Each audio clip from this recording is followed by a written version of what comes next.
বন্ধুরা, আবির্ভাব নিউজে আপনাকে স্বাগত। এবং যেটা আমাদের প্রথম প্রশ্ন, যে আপনি একটা বাড়ি কিনেছিলেন, তো সেই বাড়ি নিয়ে একটি মামলা মোকদ্দমা চলছে, তো কি ব্যাপার অ্যাকচুয়ালি, কি ঘটনাটা?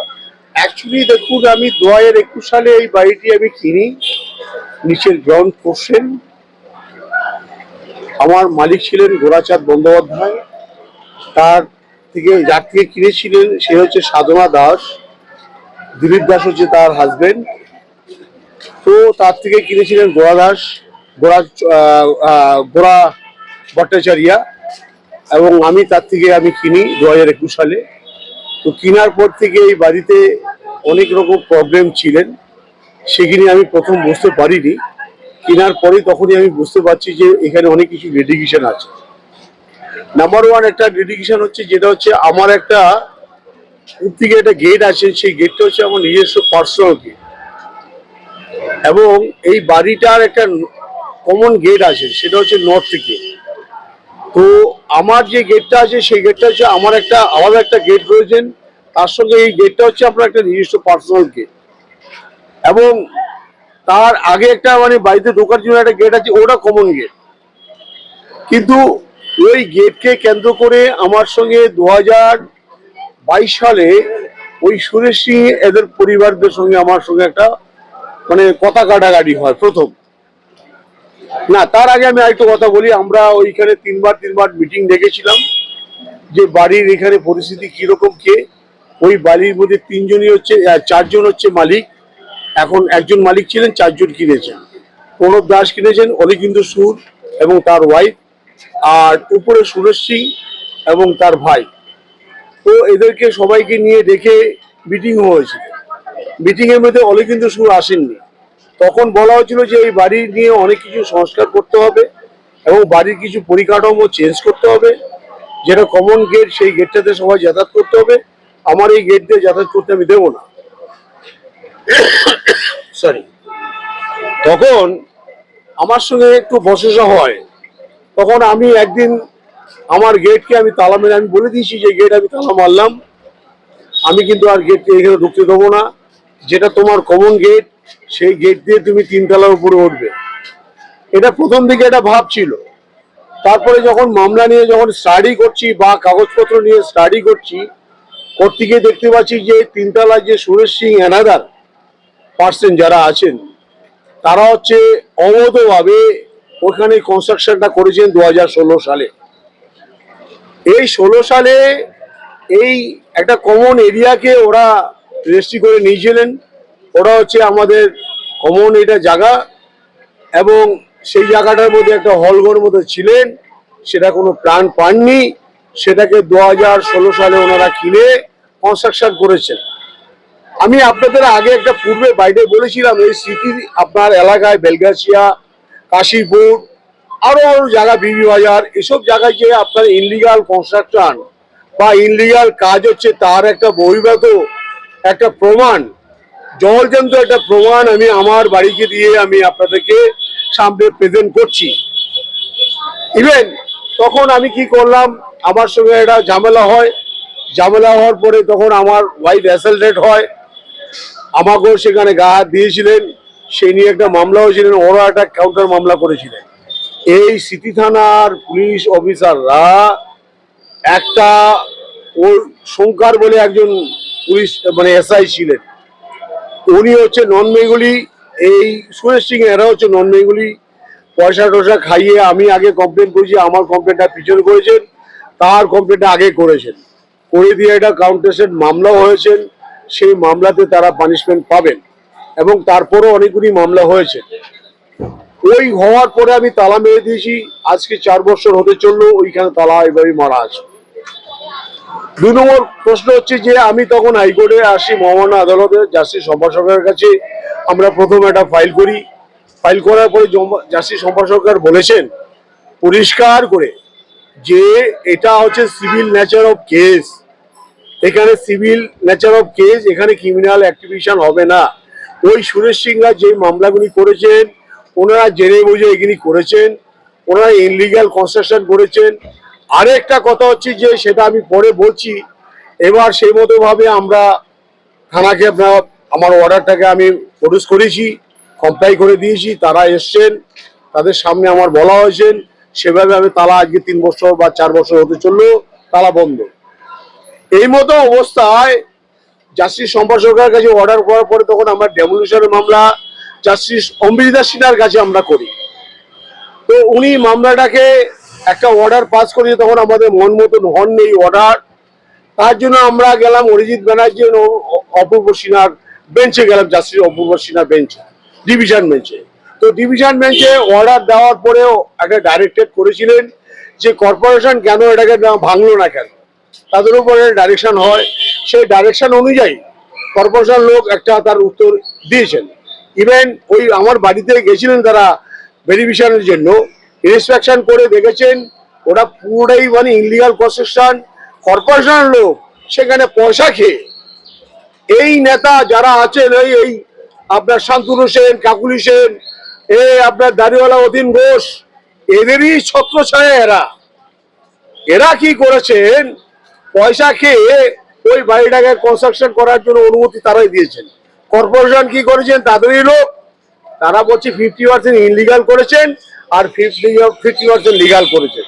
কিন্তু ঘটনা হচ্ছে কি, যেখানে টোটালটা হচ্ছে এটা কমন এরিয়া, এই কমন এরিয়াতে কি করে বাড়ি তারা এটা করলো, বাড়ি করলো, এর পিছনে মদক হচ্ছে লোকাল কাউন্সিলর, লোকাল পলিটিক্যাল লোক, এখানে পৌর ভাতা, পৌর পিতা, তার উপরে মানে লোক আছেন, তার উপরে লোক রয়েছেন, এবং ফিরাদ হাকিম। আমরা পার্টি করেছি এই মামলাতে, আমরা পার্টি করেছি, সে ইনলিগাল কনস্ট্রাকশন করেছেন, তাকেও পার্টি করা হয়েছে, সে সদুত্তর দিতে পারেনি। লাস্ট অকেশনে এই অরিজিৎ ব্যানার্জি, জাস্টিস অরিজিৎ ব্যানার্জি এবং অপূর্ব সিনহা রায়, তার বেঞ্চে যখন মানে মামলা হয় তখন মানে ওই সুরেশ সিংরা কি করেছেন যে 50% আমার ইনলিগাল কনস্ট্রাকশন হয়েছে, তার জন্য আমি রিভার্স প্ল্যানের জন্য আমি এই 2 লক্ষ কত টাকা একটা আছেন সেটা করে জমা করলেন। অ্যাকচুয়ালি কন্টেম মামলা যখন হয় ওনারা অরিজিৎ ব্যানার্জির অর্ডার, জাস্টিস অরিজিৎ ব্যানার্জির অর্ডার কমপ্লাই করেননি। তারপরে আমরা যখন কন্টেম করলাম তখন ব্যাগ থেকে বিড়ালের বাচ্চা বেরিয়ে এসে ম্যাম শুরু করেছেন, সেখানে কন্টেমের রুল ইস্যু হবে। উনি কি করেছেন, স্টেটের লোক গিয়ে সেখানে কপি দিচ্ছেন না এটাকে রিভার্স প্ল্যানের জন্য। আর এই রিভার্স প্ল্যান তো পড়ে হবে, কন্টেমটা হচ্ছে যে অর্ডারটা হয়েছিল সেই অর্ডারটাকে কেন কমপ্লাই করা হয়নি কোশ্চেন। তখন কি করলেন জাস্টিস অপূর্ব সিনহা রায় এবং অরিজিৎ ব্যানার্জি, জাস্টিস অরিজিৎ ব্যানার্জি তখন বললো যেহেতু মানে কমপ্লাই করেনি, ওনারা স্বীকার করেছেন যে আমরা কমপ্লাই করিনি, আমাদের অন্যায় হয়ে গেছে, আমার কাছে অর্ডার আছে, তা ভুল হয়ে গেছেন। তখন জাস্টিসরা বললেন যে এখানে যখন ভুল স্বীকার করেছে কন্টেমে তো আর কিছু হচ্ছে না, আমি তোমাকে লিবার্টি দিচ্ছি, অ্যাপ্রোপ্রিয়েট বেঞ্চে গিয়ে তুমি মামলা করো। তাই আমরা আবার নতুন করে মামলা করলাম জাস্টিস গৌর কান্তের ঘরে। মামলাটা এখনো মানে লিস্টেড হয়ে আছেন, মামলাটা বিচার দেনি। কিন্তু ঘটনা হচ্ছে কি, মেইন প্রশ্ন দিকে আমি যাচ্ছি, 3 নম্বর প্রশ্ন, এই অলিকিন্দু সুর এবং সুরেশ সিং, এটা তো সুরেশ সিং ইনলিগাল কনস্ট্রাকশন করেছেন। এবার আসি সুরেশ সিং এর দলিল এবং এই অলিকিন্দু সুর এবং তার মিসেস আমি কেনার আগে ওনারা কি কাণ্ড করেছেন দেখুন। তখন তো আমি এই বাড়ি কিনে আসবো, তারা তো জানেন না যে লয়ার এখানে ঢুকবেন, লয়ার আনকানুন সম্বন্ধে সব জানেন, এই সমস্ত দেখবেন। ওনারা ওই আপনার যে আছে সাধনা দাস, তার একটি মেয়ে ছিলেন, পালিত মেয়ে এরা বলছেন, কিন্তু অ্যাকচুয়ালি পালিত মেয়ে নয়। এই মহিলা, এই সাধনা দাস মাদার টেরিজা হসপিটাল থেকে একটি বাচ্চাকে, অনাথ বাচ্চাকে নিয়ে এসেছিলেন। তখন উনি এত কিছু বুঝতে পারেননি।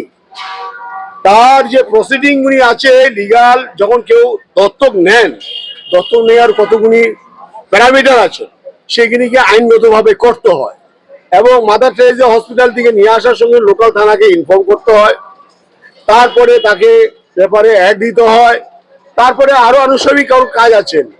তারপরে উনি যে তার লিগাল সন্তান, তার সাকসেশন সার্টিফিকেট তার কিছুটাই নেই। ইভেন তার যে মেয়ে, তাকে উইল করে দিয়ে যাবেন, সে প্রবেট করবেন, প্রবেট করে মানে সেখানে তার বিক্রি বাট্টা করবেন, সেটাও করা নেই। এই অলিকিন্দ সুর এবং এই সুরেশ সিং, এই দুটো ফ্লোরই ওই দত্তক নেওয়া মেয়ে রেজিস্ট্রি করেছেন, অর্থাৎ সাধনা দাস রেজিস্ট্রি করেননি। এই ডিটগুলি দুটো ডিটই হচ্ছে বইয়ের ডিট। এই ডিটগুলি ক্যান্সেলেশনের জন্য আমরা আবেদন করেছি। তখন জাস্টিস শম্পা সরকার বলেছেন এরা সিভিল নেচার অফ কেস, এটা বোথ পার্টিকে বলেছেন যে সিভিল কোর্টে যেতে, তারা আজ পর্যন্ত দেয়নি। তার মধ্যে অলিকিন্দ সুর এই গেট খোলা নিয়ে দেখুন, একটা আমার বাড়িটা হচ্ছে এটা এটা একটা হোম, এটা কমার্শিয়াল নয়। এই কমার্শিয়াল মানে এই অলিকিন্দ সুর এই আপনার সাধনা দাস বেঁচে থাকাকালীন নিচে একটা গ্যারেজ ঘর ছিলেন, সেই গ্যারেজ ঘরটাকে সে কি করেছেন, একটা জেরক্সের দোকান করেছিল। এই অলিকিন্দ সুর এই ঘরটা কিনেছেন, কিন্তু তখন তো ছিল ওই সাধনা দাসের বাড়ি, একা বাড়ি ছিল, ওনার কেউ বলার ছিল না। এখন ওই বাড়িতে 4 জন শেয়ার এসছেন, তাদের আপত্তি হচ্ছে, এবং আমার বিশেষ করে আপত্তি হচ্ছেন, আমার ওই গেট দিয়ে আমার ওয়াইফ, আমার বাচ্চা বাচ্চারা যাবেন, ওখানে জেরক্সের দোকানে কে বা কারা, কোন মাতাল না কেউ আসবেন, একটা বচসা সৃষ্টি হবে। আমি বলছি এখানে কোনো কমার্শিয়াল কাজ করা যাবে না, এই দোকান বন্ধ করতে হবে। যে দোকান করতেই তোমার হয়, নর্থ গেট থেকে তোমার ওখানে গেট কেটে তুমি ব্যবসা করবে, ওখানে আমার কোনো আপত্তি নেই। কারণ কারো ভাত দিতে পারবো না, কারো পেটে লাথি মারাটা আমার মনে হয় এটা ঠিক কাজ নয়। আমি একজন আইনজীবী হিসাবে এই কথাটি বলেছিলাম। উনি আমাকে কি করলেন, গত সপ্তাহ 2 আগে আমাকে একটা নোটিশ পাঠান যে ওই যে আমার যে বাইরের থেকে একটা গেট আছেন, এই গেটটা আমার পার্সোনাল গেট, তার পাশে যেটা দোকান, দোকানের পাশে একটা কমন গেট, সেই গেট দিয়ে সবাই যাতায়াত করতে পারবেন, বাড়ির চারিদিকেই কমন, কিন্তু ওই গেট থেকে যাতায়াত করতে পারবেন না। ওই গেটটা কিন্তু কোনো কিছুতে নেই।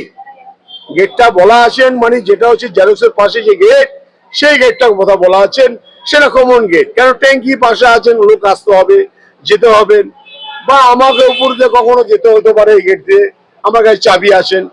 তখন আমি অলিকিন্দ সুর আমাকে একটা চিঠি পাঠিয়েছিলেন ওই গেট খোলার জন্য।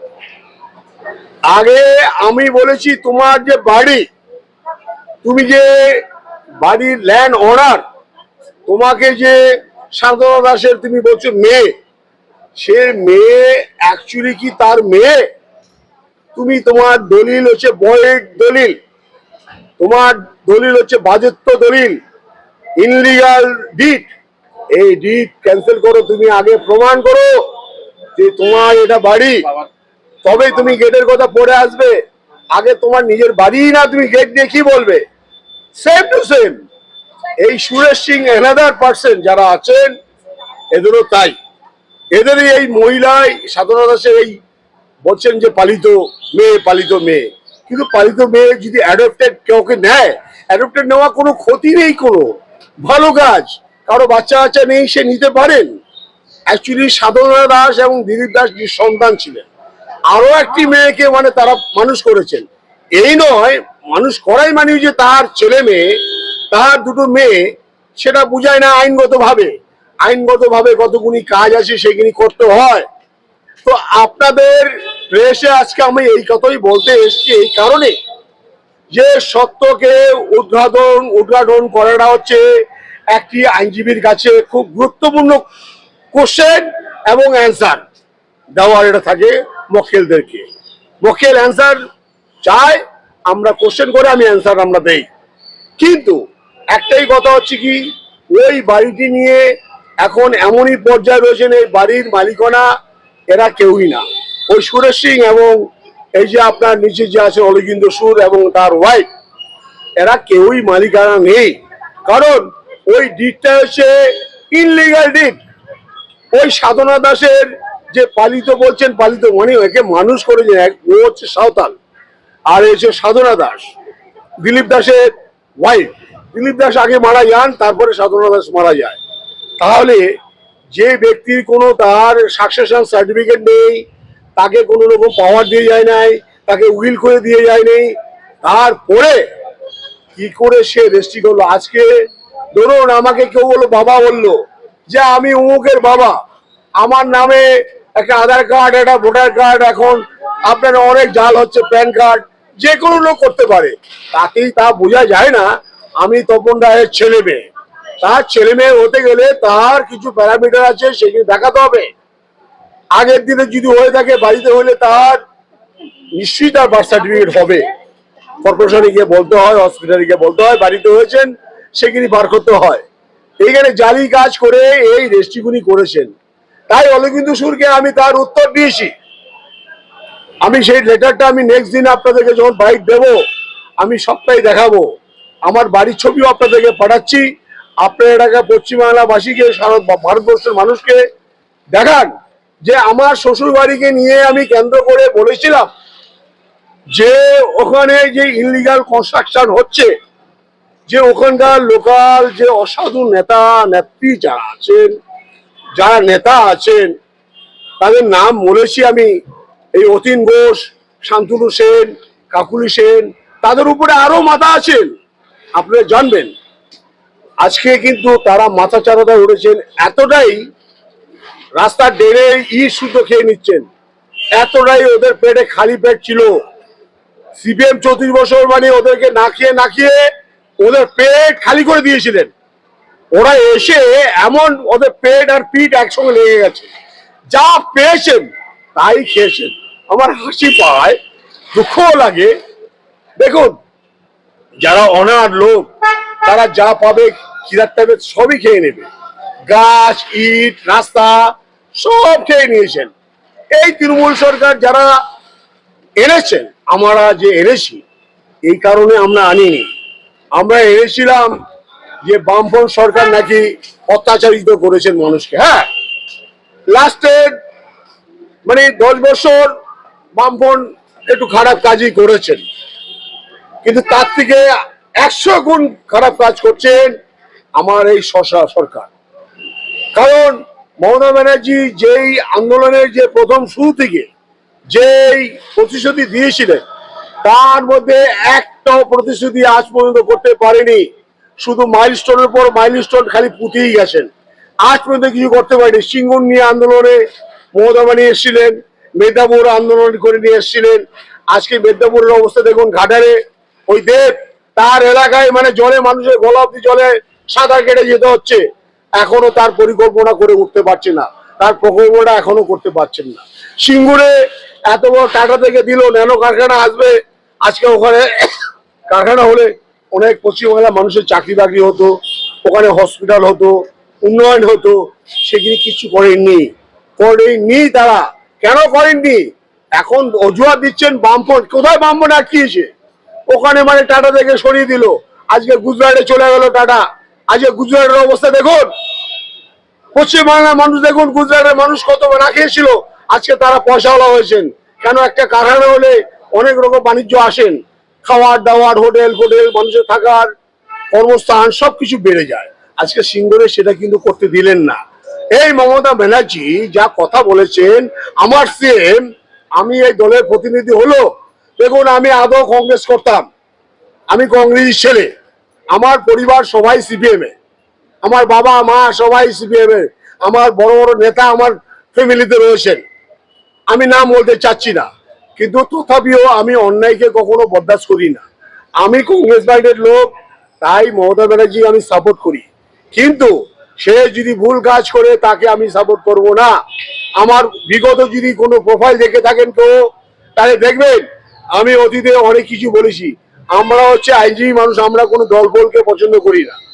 যে ভালো কাজ করবে তার জন্যই ভালো কথা হবে, আর যে খারাপ কাজ করবেন তার যত অব্দি দেওয়ার দরকার তত অব্দি দিয়ে দেবো, কোনো কথা নেই। আর কোনো দিকে আমরা পড়া করি না। দেখুন, আইনজীবীদের অনেকে বলে গুলি করে দেবে। আমার আগের বাড়িটা আপনারা দেখেছেন, আমার শ্বশুর বাড়ির ব্যাপার নিয়ে ওই যে আপনার যে সেলিম ফেলিম যারা আছেন, আবদুল্লাহ ফাবদুল্লাহ যারা আছেন, এরা আমাকে বলছে গুলি করে ধোয়া করে দেবে, বোম মেরে ধোয়া করে দেবে। কত বোম, কত গুলি যে মানে লয়ার উপর চলেছে, আজ পর্যন্ত দেখতে পেরেছেন কোথাও? গুলি করে লয়ারকে মেরেছে, ওই মুখের গুলি, এমন গুলি মেরে দেবো না সব দৌড়ে পড়াবে। সেটা হচ্ছে আইনের গুলি। আইনজীবী এত সহজ নয়। আইন কিনে যদি কেউ যদি মরে যায় বুড়ো আঙুল দেখাবে, অত সহজ নয়। কোর্ট এত সহজ নয়। হাইকোর্টকে যদি কেউ মনে করে যে এটাকে পুতুল খেলার মতন খেলাবে, একদমই নয়।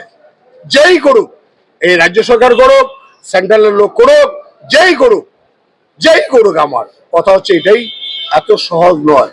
তবে একটাই কথা ভাই, আমরা আপনাদেরকে বলি, সারা পশ্চিমবাংলার মানুষকে বলি, করজোরে আবেদন করে জানাই, আপনারা চিন্তা ভাবনা করবেন আমার কথাগুলি। আপনারা যে 26-এ ইলেকশন হচ্ছেন, এ বলছে এ আসবে, ও বলছে ও আসবে, কোনো বেড়াই ভালো নয়। আজকে বিজেপি বলুন, সে মোদী কি বলেছেন, কালা ধন ফিরে নিয়ে আসবেন। এই নোটবন্দি যখন করেছিলেন, কত হাজার হাজার বৃদ্ধ মানুষ, কত মানুষকে মেয়েকে বিয়ে দিতে পারেনি, তারা মরেছেন, তার মেয়ের মানে বিয়ে দিতে পারেনি, আত্মহত্যা করেছেন। নিজের টাকা থাকতে নিজেরা টাকা তুলতে পারবে না। আমার জীবন দশা আমি দেখিনি, আমার বাবাও কি দেখেছি কিনা আমি জানি না, আপনারা কি দেখেছেন আমি জানি না। এই মোদী গভর্নমেন্ট কতটা নিকৃষ্ট লোক চিন্তা করতে পারবেন না। আজকে গ্যাসের দাম ছিল কোথায় 400 টাকা, সেই গ্যাসের দাম হয়ে গেছে এখন 1000 টাকার কাছাকাছি। বলবে এই দেবো, সেই ভাতা দেবো, এই রিব্যাট দেবো, সেই রিব্যাট দেবো, দিয়ে মানুষকে মানে করে দিয়ে চুরি চামারি করে শেষ করে দিচ্ছেন। এই অমিত শাহ বড় বড় কথা বলছেন। ওনার ছেলে কি ছিলেন, কি হয়েছেন আপনারা জানেন সবাই। মমতা ব্যানার্জির দিকে আঙুল তো হচ্ছেন, অভিষেক বন্দ্যোপাধ্যায় এই করেছেন, মমতা ব্যানার্জি এই করেছেন। কেউ খারাপ ভালো নয় দাদা, একে বলছে, একে বলছে। কিন্তু ঘটনা হচ্ছে কি, একটা কথা জানবেন আপনারা পশ্চিমবাংলাবাসী, এই মোদির একটা কথা বললাম নোটবন্দি, এবার এনআরসি নিয়ে এসছেন। এনআরসি নিয়ে এসে বলছেন যারা 71, 72, 70-এ যখন রাইডের সময় বাংলাদেশ থেকে মুসলমানের তারা খেয়ে ইন্ডিয়াতে এসছেন, হিন্দুস্তানে এসছেন, হিন্দুদের জায়গায় এসছেন, এখন বেটা বলছেন এই বাঙালি মানে এখানে সব বাংলাদেশের লোক, ঘোষপেটিয়া লোক, এদেরকে বাংলাদেশে পাঠাও, এদেরকে বাংলাদেশ থেকে তাড়াতে হবে। আরে ভাই, কি ভাই তোমার কি বাপের দেশ? এই দেশটা কি তোমার বাপের দেশ নাকি? তোমরা বাঙালিকে বলছো মানে তাড়িয়ে দিবে, হিন্দুস্তানি নন বেঙ্গলিরা সব এদেশে থাকবে। একই ভাই বিচিত্র ভাই, আমি বুঝতে পারছি না। যাদের জন্মকর্ম এখানে, তারা বাংলাদেশে তারা খেয়ে, তার ছেলে মেয়ে বিয়ে হয়েছে এখানে, তাদের জন্ম হয়েছে এখানে, তাদেরকে বলছে বাংলাদেশে পাঠিয়ে দেবে। রোহিঙ্গা নাম বলে একটা দিয়ে এই শুভেন্দু অধিকারী অনেক কথা বলছেন। আজকে শুভেন্দু অধিকারী শিশুর অধিকারীর ছেলে। শুভেন্দু অধিকারী তৈরি হলো কোথার থেকে? কংগ্রেস পরিবারের লোক। মমতা ব্যানার্জি হাত ধরে কতগুলি মন্ত্রিত্ব শুভেন্দু অধিকারী পেয়েছিলেন বলুন? আজ স্বার্থে ঘা লেগেছে বলে দল থেকে বহির্বাহিত ভাবে পালিয়ে চলে গিয়ে বিজেপিতে জয়েন করেছেন। বুংচুং কথাবার্তা বলছেন, অনেক কথাবার্তা বলছেন। জীবনও কোনদিন পশ্চিমবাংলা আসতে পারবো না বিজেপি। কারণ আরো দুটো কথা বলবো, এই এনআরসি নিয়ে অনেক কিছু হচ্ছেন। আসামে দেখুন কতগুলি লোককে ঢুকিয়ে রেখেছেন, কত মানুষ অনাহারে রয়েছেন ওখানে, কত কষ্ট আছেন। আপনারা সাবধান, যে সরকারকে আনবেন বুঝে শুনে আনবেন। আমি কোনো ডিসিশন দিচ্ছি না, আমি কোনো ডিসিশন দেবও না, আপনারা ভালোভাবে বুঝে নেবেন। 3 নম্বর প্রশ্ন মোদির ব্যাপারে নিয়ে বলছি, যেটা হচ্ছে আজকে শরণার্থী বলছেন, আবার কিরকম সুশ্রী দিচ্ছেন যে আপনাদের হিন্দুদেরকে কোনো দাঁড়াবে না। এই দেখুন এখানে সংখ্যালঘুদের ভাইদের সঙ্গে একটা লড়াইয়ের জায়গা নিয়ে চলে আসছে, মুসলমানদেরকে তাড়িয়ে দেবো। তার মানে বিহারি লোকরা যারা আছেন এখানে, তাদেরকে বিহারে পাঠিয়ে দেবে, সেইখানি করছেন না, না বাংলাদেশে পাঠিয়ে দাও বাঙালি লোককে সব। এই হচ্ছে মোদী আর অমিত শাহ, এনাদার পার্সেন্ট যারা গভর্নমেন্ট চালাচ্ছেন। সেন্ট্রাল খুব খারাপ অবস্থায় চলে যাচ্ছে। আজকে কি অবস্থা দেখুন, ভারতবর্ষের পরিস্থিতি আপনারা মানুষ বুঝবেন।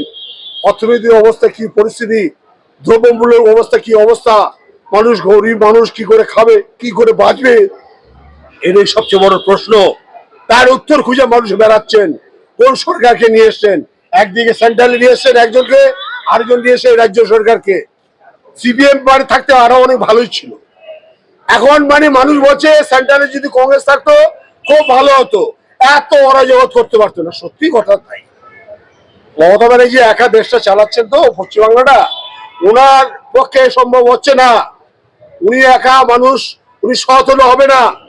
ওনার সঙ্গে যারা যারা আছে একটাও মানে ভালো নয়, সব চোর।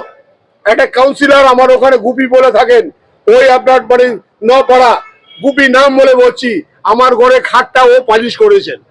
ও একজন ফার্নিচার মিস্ত্রি, ও কোন রকম ভাবে একটা টিকিট পেয়েছেন।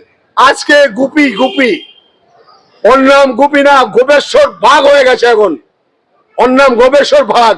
এখন টাকা আপনি চিন্তা করতে পারো, খাট পালিশ এখন ওর লোকের বাড়িতে, ওর বাড়িতে লোকে খাট মোছেন, পালিশ করেন লোকে, ওর চাকর বাকর কতগুনি, তাহলে পয়সা কোথায় পেলো?